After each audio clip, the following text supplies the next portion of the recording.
Una gran forma de conocer a las personas es hacerles preguntas. Una buena forma de conocernos unos a otros es contestando honestamente a esas preguntas. Bueno, aquí vamos a tener a tres personajes principales. En la historia de hoy vamos a observar uno, al Señor Jesucristo resucitado; dos, a Cleofas; y tres, a un anónimo. Cleofas y ese anónimo iban de regreso quizá a un lugar llamado Emaús, y el Señor Jesús comienza a caminar con ellos. Sí, y en su camino realiza algunas preguntas. Y estos dos, a su vez, le hacen preguntas al Señor Jesús. Bueno, acompáñeme, querido amigo y querido hermano, allí a Lucas capítulo 24 y versículo 13. Allí encontramos esa preciosa historia. Vamos a leer, quizá para estos cortos 10 minutos, bastantes versículos, pero son importantes leerlos para poder comprender lo que sucedió en esta preciosa historia, donde el Señor Jesucristo resucitado se muestra a estos dos discípulos.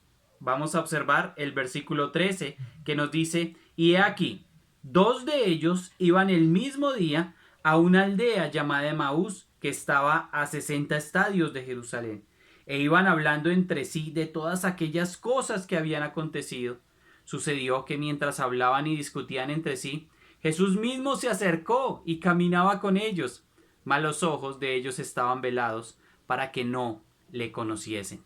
Bueno, lo primero que observamos aquí en el texto es que el Señor Jesús se acerca a dos caminantes que el día de resurrección, el mismo domingo, iban de regreso a su lugar, a su aldea llamada Emaús. Estaba a 60 estadios de Jerusalén. Realmente no era cerca. Estaba un poco retirada. Así es de que ellos se devuelven caminando este transcurso. Y ellos están caminando de una manera muy natural. Y se les acerca otra persona. La persona del Señor Jesús resucitada. Y comienza la pregunta. Comienza también las respuestas. De esta manera podrían ellos conocerse un poco más, y este tercer caminante llamado Cristo era quien les estaba ahora haciendo esta pregunta. Y les dice: ¿qué pláticas son estas que tenéis entre vosotros mientras camináis? ¿Y por qué estáis tristes? Bueno, este hombre nuevo que camina con estos dos les hace una pregunta fundamental, y es: ¿de qué están hablando ustedes? Y la segunda es: ¿y por qué están tristes? Bueno, esta pregunta era suficiente para sacar todo lo que había en la vida de estos dos hombres.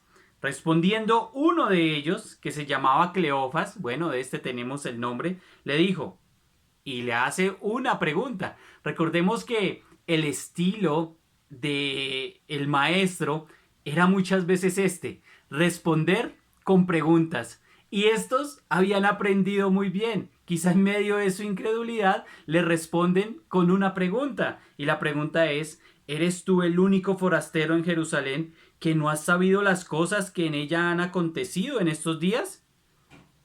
Vale, le dice: ¿y eres tú acaso quien no sabes? ¿Acaso tú no sabes lo que ha pasado aquí en Jerusalén?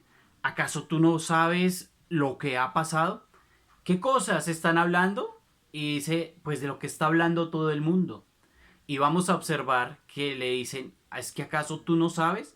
¿Eres tú el único forastero en Jerusalén? ¿Eres tú el único que viene de otro lugar? Por supuesto, el Señor Jesús es quien viene del Padre. Es quien viene del cielo mismo. Es quien ha dejado su trono de gloria por venir a esta tierra.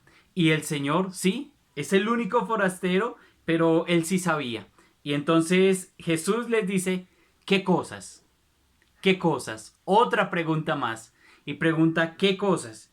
Y ellos dijeron: de Jesús Nazareno, que fue varón profeta, poderoso en obra y en palabra delante de Dios y de todo el pueblo, y cómo le entregaron los principales sacerdotes y nuestros gobernantes a sentencia de muerte y le crucificaron.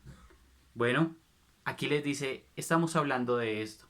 Estamos hablando de un Jesús Nazareno que fue un profeta y nos dice poderoso en obra y en palabra delante de Dios y de todo el pueblo.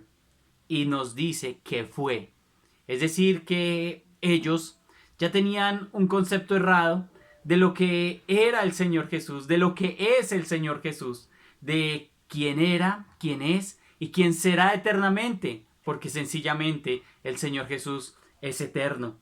Y dice, él fue varón profeta, y más que profeta, es poderoso en obra y delante de Dios y de todo el pueblo. Y él decía, ¿y cómo le entregaron los principales sacerdotes? Bueno, en realidad, quienes tenían esta responsabilidad y a quien estos hombres daban la responsabilidad de la muerte eran a los principales sacerdotes. Y aquí dejan ver por qué están tristes. Están tristes porque el versículo 21 dice, pero nosotros esperábamos que Él era el que había de redimir a Israel. Y ahora, además de todo esto, hoy es ya el tercer día que esto ha acontecido. Y aquí dan la respuesta de por qué ellos están tristes. Están tristes porque ellos esperaban que Él fuera quien resucitaría. Ellos aún mejor dicho, sí lo sabían porque lo van a declarar más adelante, pero no lo creían. No lo creían. Entonces ellos dicen, bueno, esperábamos en Él, pero quizá nuestras esperanzas fueron terminadas. Y aquí hay una pregunta. ¿Has perdido la esperanza como creyente? ¿Has estado quizá poniendo tu esperanza en algo incorrecto? ¿En algo que no va a ser? O de pronto has perdido la esperanza que Dios te brinda? Este es un buen tiempo para recobrar esa esperanza, para recobrar la esperanza en el Dios vivo y verdadero, en el Jesús eterno, no quien fue, sino quien es y será. Y observemos el versículo 22. Y aquí ellos sí van a demostrar incredulidad, porque mira que ellos sabían de eso. Aunque también nos han asombrado unas mujeres de entre nosotros, las que antes del día fueron al sepulcro. Y como no hallaron el cuerpo, vinieron diciendo que también habían visto visión de ángeles, quienes dijeron que él vive.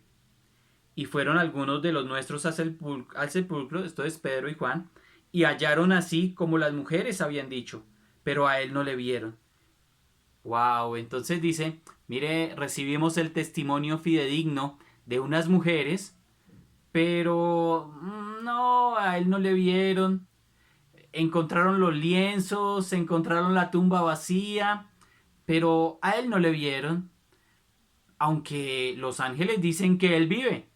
Entonces él les dice, y mira la tremenda exclamación que hace aquí el Señor Jesús y dice, oh insensatos y tardos de corazón para creer todo lo que los profetas han dicho.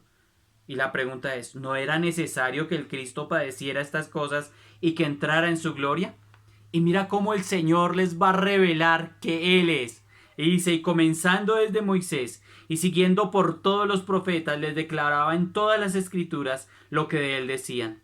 Bueno, por fin llegan a Emaús y dice, y llegaron a la aldea donde iban, y Él hizo como que iba más lejos o como que iba a seguir de largo. Mas ellos le obligaron a quedarse diciendo, quédate con nosotros porque se hace tarde y el día ya ha declinado.